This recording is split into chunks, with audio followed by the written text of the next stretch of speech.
because I know Kyle is detailed. Like, success lies in his details. I understand it, but like we used to pull the center to go block outside linebackers unless we were playing the Giants and it was LT. Then we never did it. And then I'm just wondering about the whole staff when they're drawing these plays up and we're going to do this and it looks good in the chalkboard and allow us to do this. We could get this matchup. And I'm thinking, man, think about the guy that's got to go do that right now. Time is the enemy.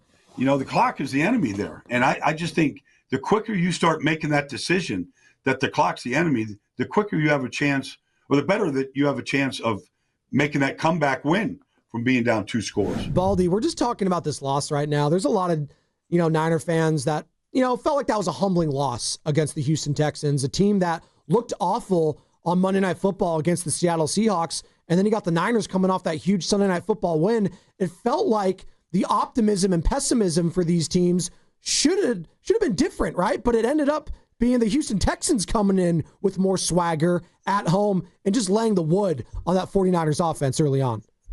I mean, look, this is why it's a week-to-week league, because San Francisco couldn't have played harder than they did the week before in their win. And Houston hadn't played like that all year.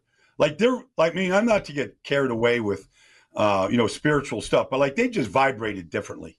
Like they attacked everything. The way that Aziz came downhill and Toto, like the way that they attacked the 49ers in the run game, like it was just vicious, absolutely vicious. And then I'm watching the linebackers of the 49ers just catch blocks. And I'm going it was just two teams that played the game at a completely different level. And then I thought Kyle just did some weird things, man. Like just protection-wise, like you got Will Anderson out there that is as good as anybody off the edge. And I'm watching Matt Hennessy pull from the center position to go block Will Anderson. I'm going, who would do that? Maybe on a Thursday afternoon morning walkthrough, you might pull your center and nobody does that. As soon as I saw that, I'm like, and then I'm watching Juwan Jennings try to block Daniil Hunter on the outside on a bootleg, and I'm going, wait a second. If you put Trent Williams out there, he couldn't block him in space for as long as you needed to get that. There's just some things that didn't jive, because we've seen these mistakes before in big games. And that whole defense is built around Daniil Hunter and Will Anderson. Like, you better have a plan. And I felt bad for McKivitz out there. Like, you can't hear in that building. They've got the thing jacked up. That Will Anderson is just looking like the hungriest shark. And he was beaten off the snap 3 or 4 times. There's nobody helping. It's just, I didn't think it was a good game all the way around. No, I appreciate you bringing this up. I think Kyle does some brilliant things, but there is something to this, blocking elite edge rushers with guys that, aren't elite tackles or aren't normal offensive linemen. You referenced Juwan Jennings having to block Hunter. I brought that up yesterday. It drove me crazy. Seeing Matt get plastered on that play where the center that you referenced, goes sliding over. I mean, he got hit hard on that play. That's just a tough ask for any center to make that move. But I'm not a football expert. So explain to me as a football purist, as someone who watches the film and all this, is this his scheme? Is this just an individual isolated play? They do run the ball well, but what is it about the way that they scheme things up front where it leaves these vulnerabilities that seem to really get their quarterback in compromised positions?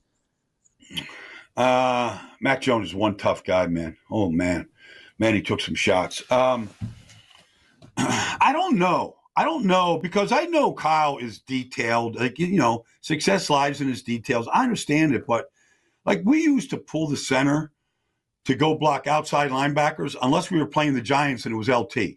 Then we never did it. You could get an extra guy out in protection. The back could get out and you could handle, you're uncovered, you pull, you block the outside guy, they slide inside and you get sound. But, we would never do that against LT. As soon as you're thinking, okay, Will Anderson is out there or Daniil Hunter is out there, there's a reason why they're a top 5 defense. It starts with not just their ability to rush the passer, but just the way that both of them play the game. They just play the game the way you're supposed to. And there's not many of those guys in the league. They happen to have 2 of them, but Will Anderson looks like he looks like he wants to go into the octagon and end the fight like in 2 seconds. Like he wants to come sprinting out of the corner and knock the guy out. That's how he plays every play. And, I just think when you got those guys, when you're talking about your game plan, Joe, like it's got to start with securing the edges first, no matter what you want to do. And so I just felt like that what they were. And then I'm just wondering about the whole staff when they're drawing these plays up and we're going to do this and we're going to walk, and if you're on a walkthrough, you're like, all right, it might look okay. Like I call them chalkboard protections. It looks good in the chalkboard. It'll allow us to do this. We can get this matchup.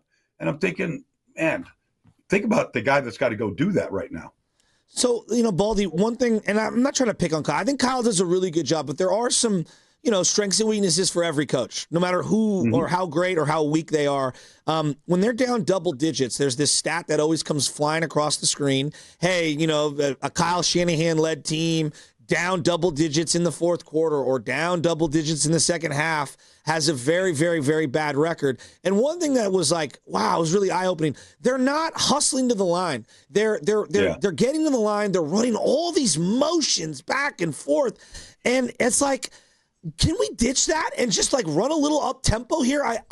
I do think there's something to how they play football being part of the reason why they have a difficult time playing catch-up late in games.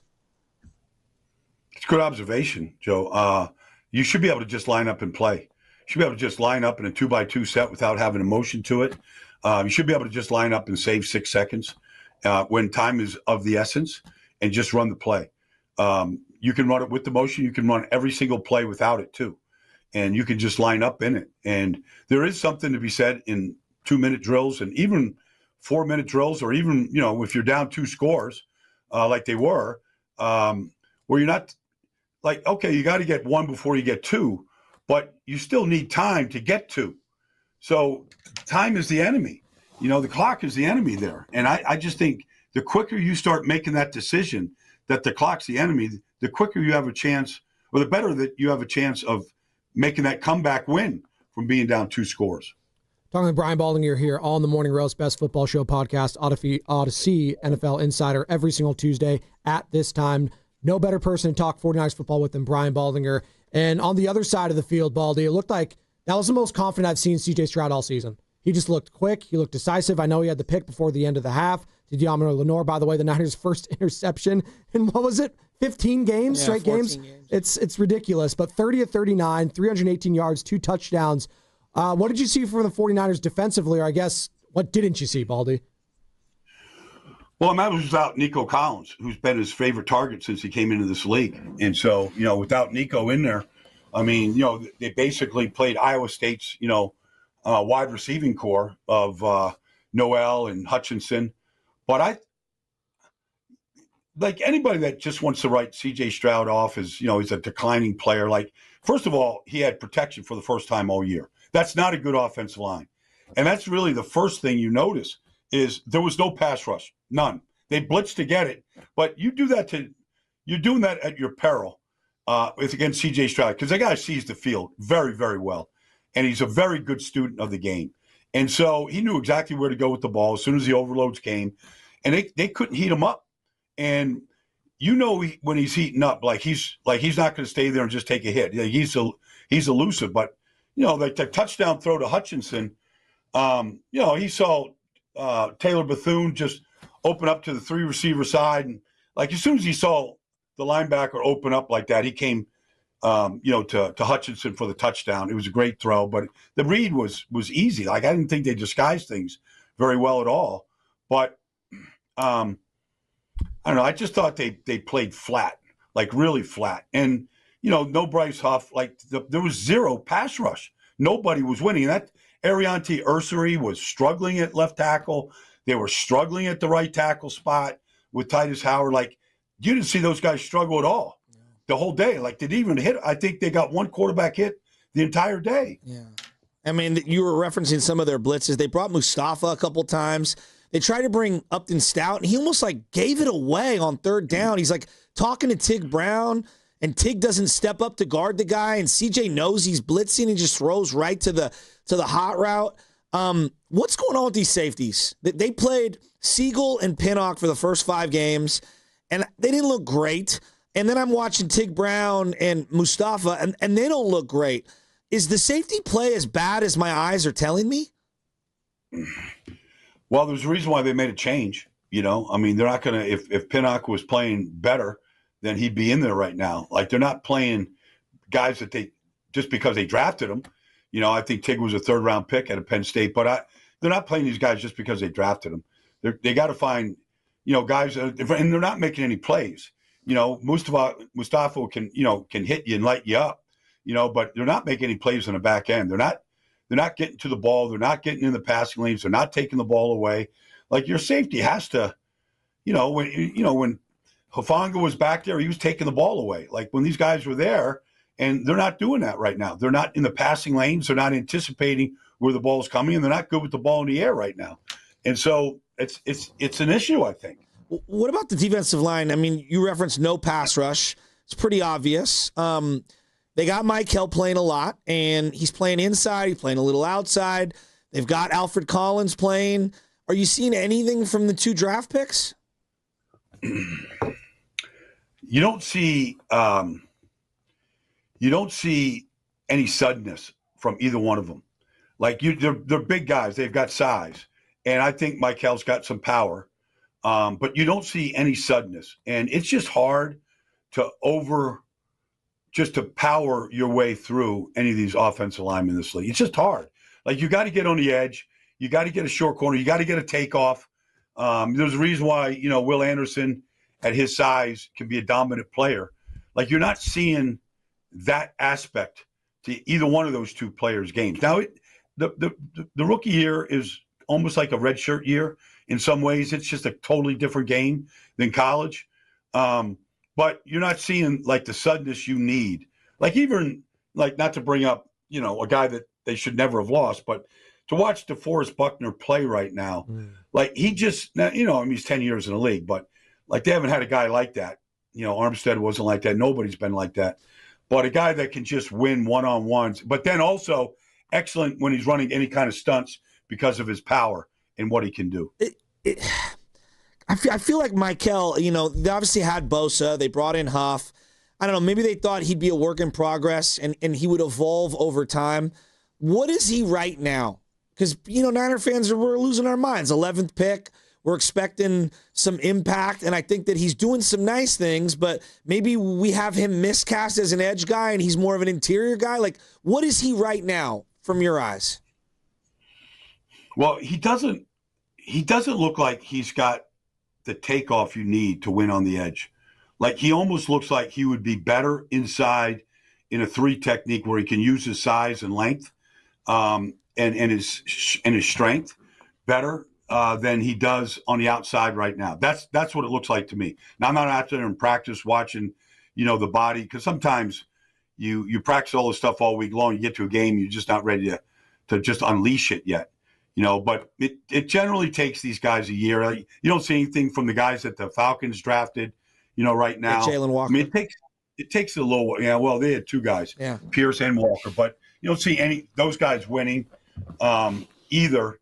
So it's just a slow process. He's got a good coach, but I don't see like the first step quickness that you need in order to be a feared pass rusher at this point. Now it's early. Like, you got to build. Like, the big thing is, honestly, for any of these pass rushers, especially if Michael's on the outside, is 2 things. 1, takeoff. Like, work on it every day, takeoff.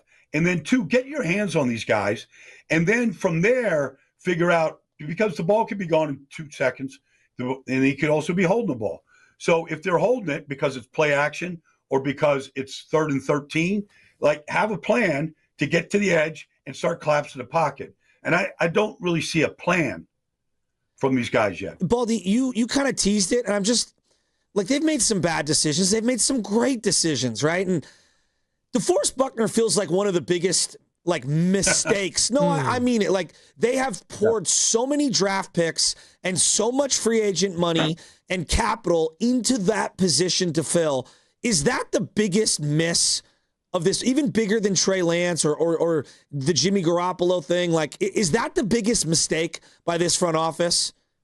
I think so, because of the person that he is. Number one, I'm going to see him Sunday in Pittsburgh. He'll be out there working for an hour before the game on just pass rush moves. I saw him spin the other day. I saw him swim.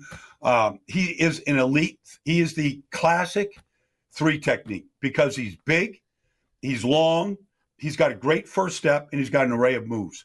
And he plays hard. And for a guy who's 6'7", he plays with a good pad level. Like, they've never come close to finding a guy like that, that can have all those different skills. And he's still, he's been basically healthy throughout his career.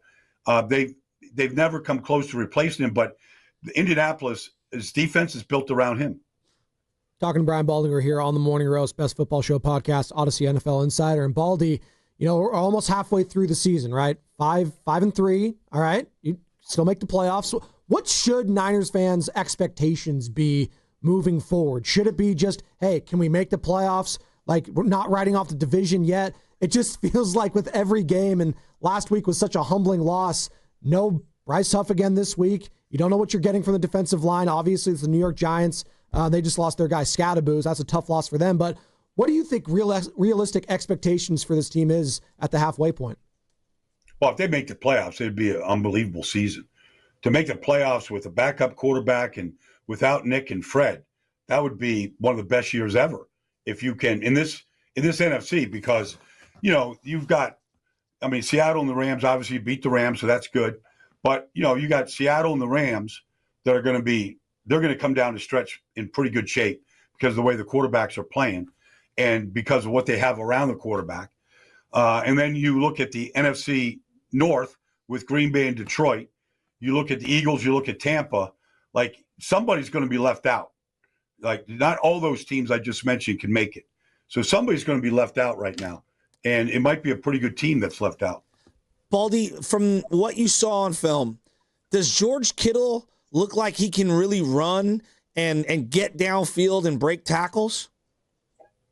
Well, the touchdown catch was amazing. Like, I still don't know how he got it.